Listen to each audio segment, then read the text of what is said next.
feet, smoke in the air. We need to get hold of Mike from around the world. And guess who's joining us, folks? Mike? God bless you, Pastor. God bless you, Mike. We're so glad you're joining us tonight. Welcome to the broadcast. Another Thursday night and another conflict with Iran. What's going on, Mike? Well, I guess we're going to get used to those conflicts with Iran/Russia. Whoa, here we go. Iran/Russia. Okay, Mike, what are you telling us here? Because this was an armed drone headed right for the USS Boxer in the Straits of Hormuz over there in the Persian Gulf. And I heard you say we're going to get used to conflicts with Iran/Russia. What do you mean? Well, Russia is the supporter, the financier of Iran, which is why sanctions not doing too much. Now, why do you think the Iranians? I don't think the Iranian drone was going to fire and hit the USS Boxer. I don't think that was going to happen today. Do you? Well, Iran has a philosophy. They will, unlike other nations, they will launch several things. If they happen to impact in any certain way, then so be it. But Iran is aware that they have air coverage. They have air defense systems in place. So, yeah, I mean, they're not afraid to shoot and hit one of our boats. I mean, we have 2,000 naval sailors on that ship, and that ship knows it's in dangerous waters. I mean, we know when you're hanging around the Straits of Hormuz in the tension that's going on between the United States. Can I ask you a question, though? Even though we've got boats in the water, we know the British have 3 now warships in the water. The United States have, 2, maybe 3 aircraft carriers, or maybe you have a bit better feel for how much we got. I'm not going to ask you to give us exactly, but we got a significant presence there at least. I mean, we got the president announced that Senator Rand Paul is being sent to Iran to meet with the foreign minister Zair Javid. Is it safe for Rand Paul to go there? Well, no, not really. No, it's not safe for anybody in opposition to Iran. But remember, Ron Paul is not in opposition to Iran, which is why they're sending him. He's the one that spoke out and said that certain things are unnecessary with Iran. So they're sending him because he's not, quote unquote, a target. So that would be a diplomatic strategy. Also, that would also be let's say, a pin on the map. Because if something happens to Senator Ron Paul out there, well, then that's an excuse to go ahead and implement several different strategies that you cannot.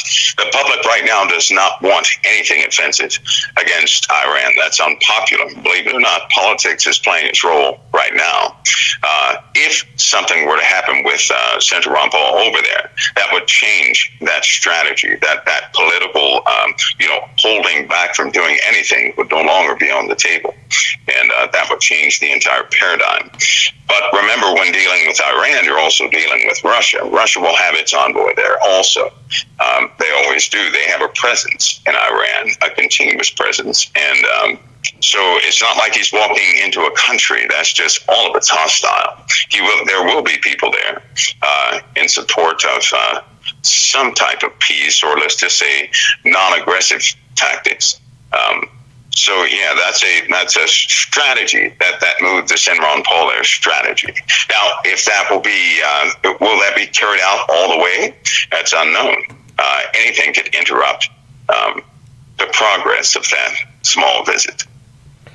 We're talking about the Russians here. We got Mike from around the world with us, folks. Mike from around the world with us tonight. We're so glad he's with us. Got some questions to ask him. We're going to get to Planet X, the 5 waves of energy, and also don't let me forget, we're going to ask you about Florida, reference you made to last week. Mike, while we're talking about the Russians, we just got a report just come out Al Jazeera tonight's reporting that Syrian rebels are saying that Russian troops are on the ground fighting in Idlib against a group of rebels that are being supported by the Turks. Matter of fact, I already had reports that Turkey was on the ground. It may be that Russia's actually fighting with Turkish soldiers as we speak in Idlib. Now, supposedly Russia had never said they had troops on the ground in Syria. What is your take on what's going on here? Well, Russia, when they made their entry into Syria, they never left. They set up a permanent naval port there. There's a few bases there that are permanent also, and they are scattered. Russian forces have an ability to stay in places somewhat unseen for years on end. They have assets in Syria. They have interests in Syria. That's a tactical position right there next to Turkey. Now remember, Turkey has some of our boys there, so they have to counter whatever we do. So long as the nations are split, not working together, they will always counter what we do, always, no matter what. And so they have to have a force in Syria present also. They also have trade interests in this area. That is a strategic stronghold for Russia because it's right there at the Mediterranean. So no one, for example, Iraq or Iran, they can't get overwhelmed by the Mediterranean because of the ports in next to Syria. Once they took that naval base, that's a permanent setup. They're not leaving. So what you see here is Russia expanding its territory all throughout the Middle East. That's what you actually see. They're setting up lines all throughout the Middle East. And if you go back and check their radar coverage, if you go back and check their naval bases and naval activities and training and their joint training, you're going to find that Russia has positioned themselves in opposition to the U.S. at every single turn. Every single turn. Yeah, I mean, that's the truth. You're right. I mean, the Stick of War ship right here in Havana, just off the coast of Cuba, right on the dock in Cuba. They got submarines floating around both the Pacific Ocean, we've here, and even in the Atlantic Ocean. I mean, look, every maneuver we make in the Middle East or Europe or anywhere, they're always countering us. They're kind of hanging around. And yet I don't feel they have the economic ability to maintain. I mean, at some point, they're going to spread themselves too thin. But right now, the Middle East is the hotbed. I think that's where they got their biggest focus. They really, is it about the oil up there where Chevron has those, are we talking northern Syria? Is that the prize for the oil? Turkey wants it, Russia wants it, the United States wants it? Well, all of us want oil. And it's a lot of propaganda concerning the numbers about oil. Just like, some of those numbers are absolutely false. But the numbers, as far as who has what, you have to be careful with that. Anything given to the public, of course, they're not going to give the true numbers to the public.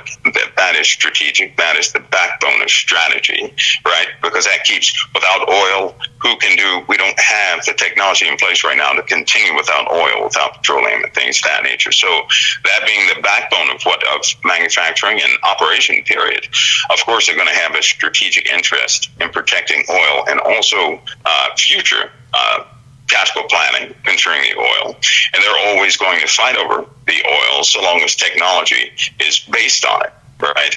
But the numbers concerning oil, like who has a lot of oil and who does not, most of that is propaganda.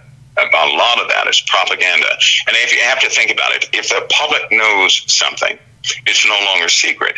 And if the public knows it, so does the enemy. So naturally, they're not going to put out the real numbers to anybody concerning oil. That's going to be a state secret, depending on what nation you occupy. So the real fight, there are large vats of oil all throughout the Middle East. Where they are, that's going to be classified for the most part. Public knowledge about where oil is, that's what people can see, true enough. But you have to remember, even after Saddam set his oil wells on fire, do you not know he produced Iraq produced twice as much oil following those fires than they ever did before? And that was without those working oil rigs. So the numbers are a little they're a little shady. But this major positioning over the Middle East, some of it has to do with oil, a lot of it has to do with minerals, and there's a bigger part of this, though, because you have certain parts of the Middle East which the public just simply does not know about, and whoever's in those places has an edge in power. Let's just say an influence over power over this whole world, whoever positions themselves in the right places. And they also know what's in the way, which is why, if you watch carefully, every single movement is surrounding Israel. Israel is in the way. Israel is like is like cold water on flames, right? So it's in the way, and it's more than in the way, because it underneath Israel is more oil, more gas than this world has ever seen. In fact, under Israel, it's just about everything that mankind can covet.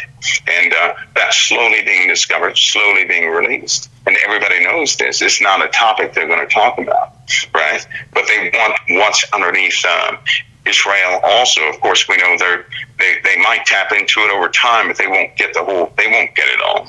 At any rate, though, it's very shady activity all over the world. But one major thing you can see is people positioning for both for defense, basically not for offense, but for defense is what they're positioning for. They're about to set up to protect everything they can protect, based upon what side you're in. The sad part about this is, with all the conditions in the world, and because we have progressed so far, our mental state is somewhat degraded compared to 20, 30 years ago. We're not, as humanity is not as stable as we once were. Tensions are running high, which means a probability of someone, some general somewhere, some colonel somewhere doing something they shouldn't do, those chances are high. That drone that was released, I can almost guarantee you that was not an order from the top, but that was somebody else in the ranks doing something they thought they should do. Iran, it's no secret that Mr. Baloney, Mr. Salami, will come out to support some of the activities of those in the lower ranks of whom he has entrusted to defend certain pieces, which means he didn't have to order that drone surveillance flight plan or whatever it was. He didn't have to order that, but he will back whatever these other commanders below him will do, so long as it's in the traditions of Iran, which is to burn Israel to pieces and kill the U.S. So you have some very strange characters out there, but the U.S., hopefully we have a sharp eye on things, and I hope that we continue to have that. Our populace, however, has to worry about a brand new type of threat, but that's a different story. But as far as a global threat is concerned, you see pieces moving to defend everything that's important to them. All right. Turkey right now, Turkey is a prize, and whoever can take over Turkey, whoever runs Turkey, right, is going to position themselves to securely defend a big portion of the lands over there. Because right now they're setting up radar coverage. Russia's continuing to set up early warning systems. And to my knowledge, they only have another, 4 to 6 months to do that. So no doubt you're going to hear about radar coverage being set up and missile deliveries. Russian missiles, the S-class missiles that they have, they're going to be set up all over the place. And you're going to begin to see this more and more. They're selling those things like crazy. Mike, folks want to say that we got 4,000 people here with us tonight. We've got to ask Mike about Florida. We got to ask him about Cascadia. We've got to ask him about the cosmic rays that's increasing on the moon. Right now, if you haven't got your copy of The Heavens Are Shaking, what Mike Around the World's been telling us for 6 years is coming to pass. Everything predicted. Brock, tell them how they can get The Heavens Released from Cincinnati, a 4-part DVD set on the end times. Planet X, Nibiru, The Seas Rising, The Pole Shift, Clyde Lewis, John Moore, Stephen Ben-Danoon, and myself, bringing forth dynamic information relevant to the last day. You can get this 4-part DVD set at my website or individually at my Patreon channel. The Heavens Are Shaking. This is a must-see. Get it now. Mike from Around the World is with us, folks. Mike from Around the World. Fascinating discussion about Iran, Russia, and what's going on in the Middle East. The fact the United States did shoot down an Iranian armed drone today that was headed right toward the USS Boxer in the Straits of Hormuz of the Persian Gulf. It's getting scary out there, guys. But so is the Cascadia fault line, the subduction zone earthquake. Before I ask you that, Mike, last week you made reference to Florida as if it being things don't look good for Florida. It was a passing statement. But we got several phone calls and emails saying, what did he mean by that? So, Mike, can you give us some understanding of what you meant by things don't always look that good or things don't look good for Florida? Well, from Texas and the Gulf to Louisiana, Mississippi, Alabama, Georgia, all the way up to South Carolina, parts of Tennessee and North Carolina, of course, Florida, and portions of the Bahamas. There's a problem underneath the soils, right? There's a shifting.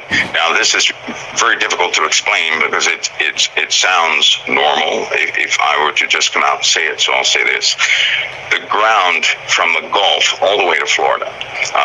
The earth, there's an issue there with the earth. I believe that this problem is going to become somewhat highly visible as another round of sinkholes begins to go to a brand new level. You would think that the ground would have settled by now. That's not so. Out about 300 miles to the east of Florida, there's an issue in the ocean, which is also attached to some other issues in the ocean, but it's very near to Florida, which means you're going to start losing their Florida stability is going to be severely challenged. I wouldn't be surprised if their infrastructure, if people began to notice huge problems with their infrastructure regarding certain overpasses, certain concrete structures, things of that nature. What? Maybe you go to a mall and half some of the parking lot becomes kind of fluid-like from time to time. What? That because the ground is not so stable under Florida right now. All the way up. This is all the way up to North Carolina. South Carolina, the tip of North Carolina. That ground instability is going to cause infrastructure issues. That will be one of the signs, when it's large scale, not small scale, large scale, will be Mike, one of the issues there. Yes. Is this from the waves of energy, the pressure on the earth, or is this from a pole shift? What from? Well, let's look at a combination of all. As this radiation continues to come in, the interior portions of the earth are going to continue to heat. As the interior portions of the earth continue to heat, you're going to have more magma flow. As the magma continues to flow, it's going to weaken the stability of the rock, so you have crustal movements. As this changes also, you're going to have higher and higher density materials in the upper atmospheres, which causes pressure on everything, which is going to, that's just a cascading effect. This is a fluid type of effect that will go from geology all the way up into atmospherics and eventually into space. But these changes are taking place solar system wide, not just on the Earth. And so we're looking at a conflagration of events that are taking place here.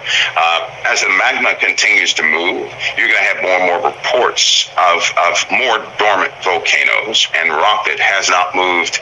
Maybe they'll estimate 30,000 years, starting to shift and starting to move, right? Like the Appalachian Mountains. They're not supposed to move. That's pretty hard stuff there, right? And some of the places once thought safe, well, there's been a reassessment. Those places are not so safe because the rock underneath the crust of the earth, right, is starting to shift. That makes no safe place in the U.S., no safe place in Canada, no safe place anywhere. In the southern regions, however, there are safe places. Not in the northern hemisphere. I'm speculating on this. This is my opinion. Right now, I'm saying speculation because I don't have near enough data to make this, a qualified call on this. But I think that the northern hemisphere is going to be in trouble here. I think that the southern hemisphere, its stability, because it's going to start. It's been heating up first. It's heating up big time. That's going to somewhat stabilize some of the conditions in the southern hemisphere better than the north. The northern hemisphere is about to be inundated with quite a few things, right?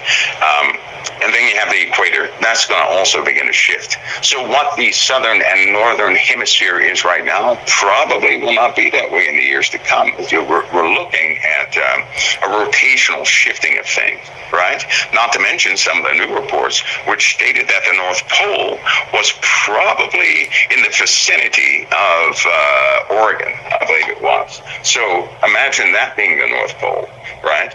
And then these other regions of the Earth kind of warm. So we're looking at the Earth in its a part of a shift, not actually a total flip, not yet, but certainly a part of that shift, which means if this Earth goes through a physical flip, right, does it happen instantly? Probably not. Will it happen over a duration of time? I would say yes, due to the way that that's just how celestial mechanics work. If I did some calculations, which means that people could endure 6 or 7 months with the North Pole being in Texas or Florida or something like that while it's on the move. That creates a massive instability of the crust of the Earth, which will actually move everything, will certainly move out of its place during that process. Does the magma move? Okay, Steve Quayle's going to be our guest on Sunday night. Now, I had a conversation. Steve called me at 8 o'clock in the morning and said he watched my report I did, Mike, 2 days ago on the Cascadia subduction zone. Brock and I did some research on it. There was a 5.4 earthquake that hit just off the coast of Oregon there in Bandon, Oregon, and it was very shallow. Good news, there was no tsunami, but this is the second time here within the last 2 to 3 weeks. There it is on the map. And Steve Quayle calls me and says, Paul, I'm in a helicopter above he was in a helicopter above Mount Hood, and he's filming Mount Hood, Mount Rainier, Mount St. Helens, the whole Cascadia subduction zone, all the way down to Eureka, California. And he said, there's 18 different places where volcanic eruptions could. He said the magma is moving like you won't believe, Paul, like nothing we've never seen. He said, forget about Yellowstone. Don't even worry about it. This Cascadia subduction zone is a ticking time bomb because magma is moving like you won't believe. And that's what caused the earthquakes all the way down to Ridgecrest, California. He said it's not nuclear testing, although, that could be a theory. He didn't believe it was. He believes it's a moving magma. So whether that is or not is a different story. But my question is he correct? He's going to be our guest on Sunday night. Is he correct about Cascadia subduction zone and magma moving up there? Danger. I support him in the fact that magma is moving all over the place, Pastor Paul. I mean, all over the place. The E-plumes are incredible. But the physical effects of magma are certainly going to be felt. You're looking at this is really, because if it hits, if we continue to have these shakeups, right, and it hits the Cocos, those plates around that region, the Cocos plate, well, that's what's going to trigger. We don't want that to happen. No. But what we see is a trend, right? We see a trending of a little bit of activity. I'm saying a little bit in proportion to things, but a little bit of activity going on there. Because if the Cocos plate goes, that's a direct pressure displacement of the Philippine plate, which is going to cause issues in portions of the African. That's a cascading effect. But the magma is really on the move now. With all this radiation coming in, with the Earth capturing all this radiation, all of these charged particles, all of these exotic particles, and the sun being overloaded with particles right now. The sun is recharging, I guess you could say, but the radiation during solar minimum that's being detected all over the place, and some of the sprites and some of the emissions from the Earth, they're being measured. There are outrageous numbers of emissions coming from the Earth that's being generated inside the Earth. So we have all this activity inside the Earth, inside the sun, and with all these emissions, that is clear evidence that we're being inundated with a lot of radioactive particles, with a lot of charged particles, exotic particles that we haven't dealt with in a long time.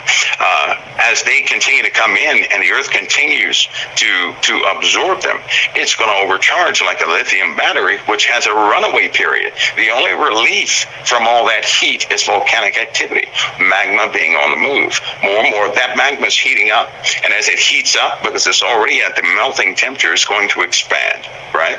And as it expands, it's eventually going to reach the surface in many different places. They have geologists right now, they're doing rescans of the topology of all the continents, trying to see where the weak points are, because eventually the heat's going to be so massive that you will have failures in gas lines and everything else that are underneath the Earth, melting of certain areas in the U.S. People won't understand what's happening. Can you imagine crops just withering away? Rodents are constantly, the rodent problem is becoming worse. They're being run out of the Earth. What's running all the rodents out of the Earth? Something is causing the rodents to come out of the Earth, and people are going to have a problem with that. That increases disease. All of this stuff is, it's going to be connected, but we have real problems. So when that gentleman is making the indications about the magma being on the move, well, then California is full of volcanoes, and those are relief points. Those are fracture points of which magma can pour out all over the place. Mike, is the West Coast in trouble? Yeah, and I would say I know that a lot of people are focused on the West Coast, but basketball, to be honest with you, the entire land masses, all the land masses have issues. There are some safe places due to the thickness of the crust of the Earth, but look at the East Coast. Some of the brand new heat plumes that have been spotted in the East Coast, right there, centralized in Kentucky, West Virginia, Indiana, and Ohio. There's a heat plume underneath those states. So, and of course in New York they have another heat plume. Indiana. They have a lot of underground work, which is going to cause some issues there. But we're having these. They're detecting these things all over the place. Should I put out a high alert for Indiana? Did you say Indiana, Mike? Indiana? Yeah, that's centralized right there in Indiana, Illinois, Kentucky, Ohio, parts of West Virginia, and I believe some of that goes down in portions of Tennessee, central Tennessee, but this is underneath the Earth. It's only a matter of time before it begins to surface, right? So when the water is gone, because this same heat plume is going to affect the Great Lakes. So when you hear reports, which you probably already heard some, that the water is going somewhere in the Great Lakes and it's not evaporating. Yes, they're going down. We have an issue. We have a problem. I know they were shipping water out of the Great Lakes. That's because there's a conduit from the Great Lakes going through a natural filter coming in straight from the ocean, right? But something is drying up the water. The temperature of the water during the wintertime was measured as being incredibly high for wintertime temperatures. That was over the course of 4 days. The water was above, it was above the marker. It was about 67, 68 degrees in the dead of winter, where it shouldn't have been that warm. And that lasted for 4 days. You're talking about ground level temperatures here too. You're talking about at the bottom of the Great Lakes there. So we've got some severe issues, right? It's only a matter of time before these things are visible. But again, when they are visible, then that's when people are going to be dealing with the damage of the changes that are happening. And nothing goes backward. It'll escalate from there. And I would say this is the beginnings of all this radiation coming in.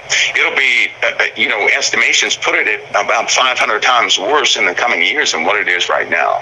So look at the environment that people are going to be dealing with. This is degradation, which will continue methodically. Scaling up, everything is going to start going up. It'll trend in an upward pattern. Folks, we got Mike around the world here. God bless all 4,600 of you. If you would all hit the like button right now, drive the algorithms crazy. Mike's got a whole lot more to tell us. If you don't have Your Heavens Are Shaking, if you do not have this DVD, I'm begging you, because what Mike's talking about was a lot of it was confirmed by this incredible conference in Ohio, Cincinnati. Released from Cincinnati, a 4-part DVD set on the end times. Planet X, Nibiru, The Seas Rising, The Pole Shift, Clyde Lewis, John Moore, Stephen Bendanoon, and myself, bringing forth dynamic information relevant to the last day. You can get this 4-part DVD set at my website or individually at my Patreon channel. The heavens are shaking. This is a must-see. Get it now. Praise God, we got Mike around the world here with us tonight, really telling some real truth here and helping to wake us up a little bit, understand that we're in a sense of urgency. I remember when Mike first started interviewing Mike 6 years ago on this broadcast. You know, he would give us the hints and tell us what was coming, start watching for these extreme straight line winds, watch for the volcanic eruptions, watch for an increase in earthquakes, watch for strange weather, watch for all kinds of large hail, thunderbolts. And he would give us little hints. And as time would go on, these things would increase. It's incredible. I noticed tonight, Mike is not pulling no punches. He's telling you why. Magma's on the move. Cascadia fault line danger zone. Florida, you're going to be pulling apart. Watch your bridges. Watch the sinkholes. Watch the water seeping in. I don't know if we're going to have a pole shift, an instant pole shift. Obviously, it's moving. And John Moore, who was in this great conference, said that it's moving, and it's why you're seeing effects. But he said it's very possible, and they're actually, the United States government believes that they're planning that if it is going to be let's say a 22 to 28 degree pole shift, instant pole shift, it would create massive chaos. That's why they're building underground bunkers. They're not bunkers, underground cities for the elitist, underground over in Colorado Springs all the way to Denver, that whole area, because they have to prepare for the worst and hope for the best. Now, from a biblical standpoint, everything Mike is telling us is actually prophesied in the Bible. Isaiah 24, Matthew 24, Mark 13, Luke 21, 2 Peter 3, Revelation 6, Revelation 8, Revelation 16. I mean, I can show it to you. So he is sharing with us some dynamic information of what we know is coming. Mike, let me ask you a question. A report just came out tonight that the moon, we just showed the people earlier in the broadcast, and Brock will show it here in a minute, and just when he gets back at the controls. But the cosmic rays levels hitting the moon. See, we were in a polar maximum around 2015. It was starting to end. And so we're in a solar minimum, and we have been for about 3 years. But instead of those cosmic rays going down, Mike, they are increasing incredibly during a solar minimum. Can you help explain that to us? Yeah. Now, for number one, cosmic rays, they come from outside of the sun's sphere of control. In other words, they come from way out there in space. They're inbound. They're headed inbound. Right. And they, with their makeup, protons and charged nuclei and electrons, they inundate things. They charge things up, so to speak. And some of the readings are simply just backing the what's going on. You know, we're being inundated with these cosmic rays. What you should say, well, why would they publish a report on any increase in cosmic rays on the moon? Well, I'll tell you why. They're extremely concerned about the health of humanity. Let me tell you why. One of the studies on the study of cosmic rays is so important because cosmic rays can penetrate nuclei, specifically human nuclei, animal nuclei. It can destroy cells in your body, right? It can really do some damage to an individual. It can cause people to go blind. In fact, some of the astronauts have this. They are protected from this very thing because they would go blind up there with cosmic rays coming in. You'd go blind instantly if something happened to our magnetic field. Only for about a minute, all those cosmic rays coming in right now at this moment would come to the surface of the Earth, and a lot of people would be blind on this Earth. It's very easy for that to happen because these cosmic rays are going extremely fast. They destroy the nucleus of a cell, right? They're just cell killers. They will penetrate the skin, go directly into the cell with irreversible damage, and then there you have it. It's a very dangerous situation. We're just shielded right now, right? Because cosmic rays follow magnetic lines of force, which would be our magnetosphere, right? Which redirects most of those cosmic rays to the poles, and then the sun has magnetic field over the entire solar system, and it redirects those cosmic rays back into itself or outside of our solar system. But we have a weakening of the sun. The heliosphere has also been penetrated. It's weakened. It's not holding too much back. All these cosmic rays are coming in, and they're increasing beyond the barrier. In fact, there's been satellite problems with a few probes that are way out there. Two of them are all but destroyed. Some more headed out that way that they really don't talk about for observation, and they're quite dangerous. But the toll on human life could be catastrophic long term. And when I say long term, I mean not more than 2 years. Not more than 2 years. I'm not talking about 20, 15 years. No. The damage is being done now. And so you have a lot of scientists watching the magnetosphere. They're watching for the cosmic ray buildup. And so the moon is a dead giveaway, because cosmic rays will change the chemical makeup of the surface of the moon, which can be, you can measure that by optics for the most part. But they're watching this very closely. And it gives us a good idea. It gives scientists a good idea of what we're going to face, right? But there's no mistaking. We're being inundated by pulses. I mean, dense pulses of cosmic rays coming in from the outside. Well, so obviously, so you're saying it's pulses. It's the waves of energy. It's the ripple effect. Planet X, Nibiru, or the binary system. That's what's, as this thing is moving to pass by, obviously, and it's going to be closer than it was 3,600 years ago. Obviously, it's affecting our entire solar system. Is that right? Yeah, if it were close enough right now for us to see, we wouldn't be on air talking about it right now. That wouldn't happen, because the proximity of this thing. If it were out near Pluto right now, past Pluto, we would feel bad effects from it. We'd feel bad effects. But there's a concentration in the cosmic ray count inbound. Neutrino detectors deep into the Earth, they're also beginning to detect some things. So all detection facilities are beginning to, they're starting to measure. You know, they have these measurable results, and it's causing people to look. And they're new facilities are coming online, and they're paying close attention to what's taking place here, because cosmic rays are like a clock. If they start becoming too dense, right, then no matter what's going on, whoever's going to protect themselves are going to go run, protect themselves. At the top, us living at the top, we can't go deep underground or anything else. We've got to make some health changes right away. This will be made clear this coming winter when they have issues during the cold, right? But there are heat spells over the planet. That's going to allow everybody to know that something is going on here. Now, remember when I told you they would cover this stuff up with some type of scientific story? What they're doing now is they're trying to explain everything away with some type of climate issue, right? Right. They're trying to come up with everything they can to disguise the inundation of cosmic rays coming into the Earth and indeed the whole solar system.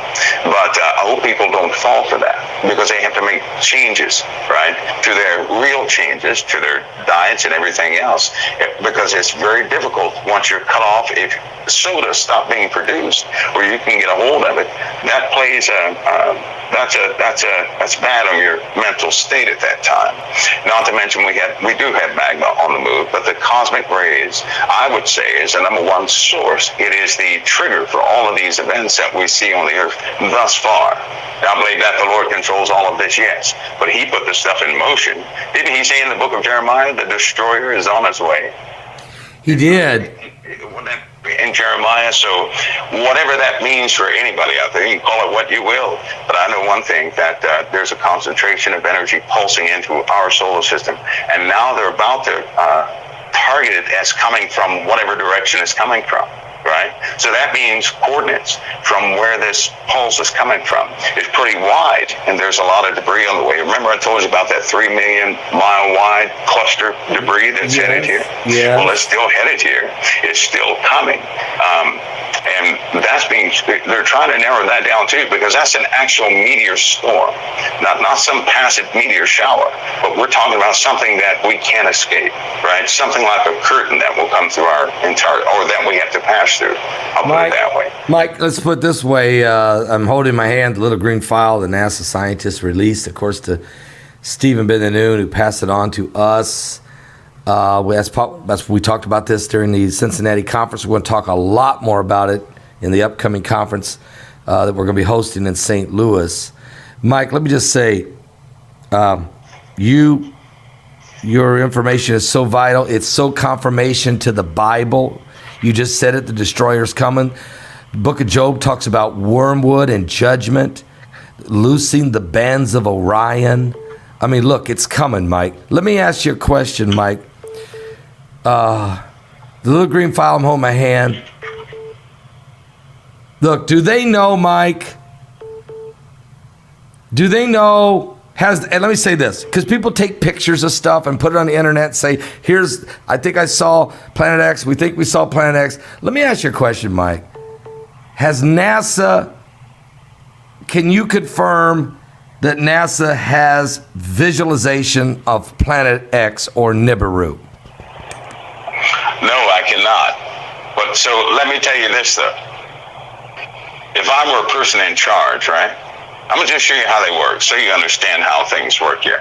If I was off-world, like I lived on the moon or something, I had a base on the moon and I wanted to recruit future citizens for the moon, right? Like kind of like the Jetsons or something, right? How would I recruit new people for that?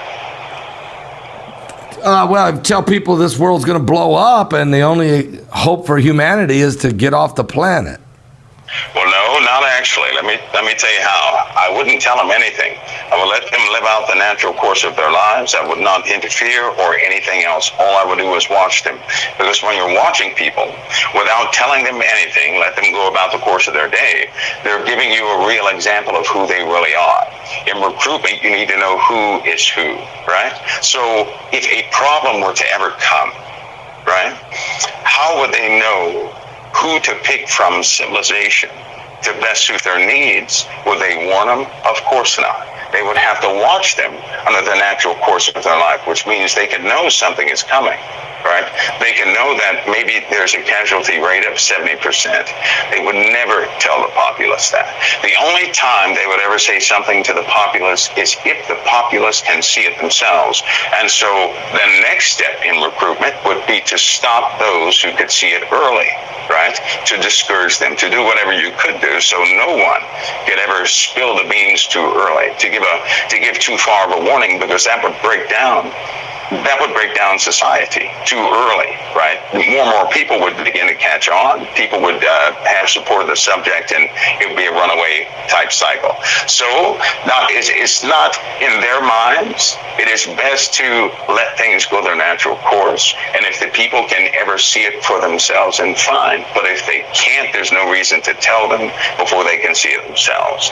So if they knew right now, if they knew back in the 50s, there's no way they would tell everybody. But if you research, if you can remember Walt Disney, you'll have your answer. All you have to do is remember Walt Disney, and everybody can have their answer about NASA. NASA was going to make a decision during the days of Walt Disney, but they changed their minds. And then they did it one more time, and they changed their minds. And Walt Disney actually invested millions of dollars to do something for the public, and they changed their minds. So if you go back and look at some of these old things that normal people don't look at, right? You can find the truth. You can find and see they changed their minds. They kept the science. They kept the data. They kept acting on the data. But everything else dropped. Everything else disappeared on purpose because of a few acknowledgments. right, of a test they did. They also had a few tests on a portion of the populace, and it didn't turn out too good. And we're not talking about any radio shows. This was just a simple test where they brought some people in, and they informed them. They informed some small towns about some things to see what would happen. They exposed some towns to some scenarios to see what would happen, and the reaction was catastrophic. So it stopped right there. So it's real simple. You can't. They are never going to give the public a heads up on what's about to happen. Now, because it'd be total chaos and panic and anarchy. So, according maybe 2 days. I'm reading that about 48 hours is about all the general public is ever going to get at the end. Let me ask you a question. Jesus told us to warn the people to flee from the wrath to come. So now we know the wrath of God is coming. And if he's going to use this binary system to do that, which is fine, the destroyer, if you will, if that's how God wants to do it, that's how he's going to do it. Mankind is going to try to preserve himself, but the Bible says that they're going to cry for the rocks. They're going to hide into the rocks and mountains, and they're going to try to hide from the face of him that sits on the throne, but they're not going to be able to do it. So do you see that happening, Mike? Are we already seeing people preparing to hide from the wrath to come? Yeah, we are. They've been preparing to survive. And it seems like those who prepare to survive are the ones who are trying to save their own lives, right? Now, I got to ask you something. Because we believe in Christ, as far I can only speak for me, I can't speak for anybody. Why in the world would I want to save my life to exacerbate staying here on this earth in the state it's in when I gave my life to Christ? If I gave my life to Christ, my life is not mine. Remember what Jesus said? I'm going to do things to save my own life. But these guys, Pastor Paul, they believe in their own science. Yeah. See, they have a measure of pride with them also. And you can see that in politics. People believe in their own politics now. They believe in their own solutions now, right? And they parade themselves as being the one with the answer. And because they do this, they can no longer see the truth. Right? They can't see what you see. They can't see what your audience sees. So they're stuck. And when these things happen, it's going to catch them off guard. Remember, the Bible says they were nations in distress with perplexity, the seas and the waves roaring. So they had a plan. Their plan fell apart. That's why they went to go hide, because their plan fell apart. But as far as them hiding right now, I would say yes. There are some people who are gone you won't see again. It's a global plan. It's a global plan to hide, to save the elitists, to try to survive the apocalypse. Remember what Jesus said: if you try to save your life, you'll lose it. But if you lose your life for my sake, you'll save it. So that's exactly what you just said. My faith and trust is in Jesus Christ. He's coming for the church. He's coming for his bride. So if you can see these things coming, how much closer are we to the coming of Jesus Christ? If the wrath of God is approaching, then how much closer? Jesus said, when you see, the Bible says there'll be signs in the sun, the moon, the stars, distress of nations with perplexity. The sea, the waves will be roaring. Just like you said, men's hearts have failed them for fear, for looking after those things coming upon the earth. It's very simple. For the heavens will be shaken. Then shall they see the Son of Man coming with a cloud with power and great glory. When these things begin to come to pass, he said, look up, lift up your head. Your redemption is drawing nigh. Mike, you are exactly explaining the coming apocalypse to the earth. And that's why people should be preparing themselves spiritually to be ready for when he comes. Wow! Mike, we got to get you back on here. Wait a minute. Can we get you scheduled for next Thursday night? What is next Thursday? Anybody know? What is next Thursday is the 25th. Wait 1 second. Am I booked on something the 25th? Can you come back next Thursday night, 25th? 25th, yes, that is doable. Absolutely. I can do that. All right, Mike. We'll have you back on next Thursday night, 10:15 p.m. everybody, Eastern time. Remember, Mike from around the world, Council of Time. Really appreciate all of the hard work he does and the sharing of information. Again, he never discloses classified information, but it's information that though it is not classified, is certainly not available. And so, Heidi, what's this? Are you still talking about? Yes, I am. You got a question? Fort Lauderdale, Mike, a water main broke in Fort Lauderdale, completely losing water to the whole town. Don't know if that's because it's shifting sand over there. What do you got, Heidi?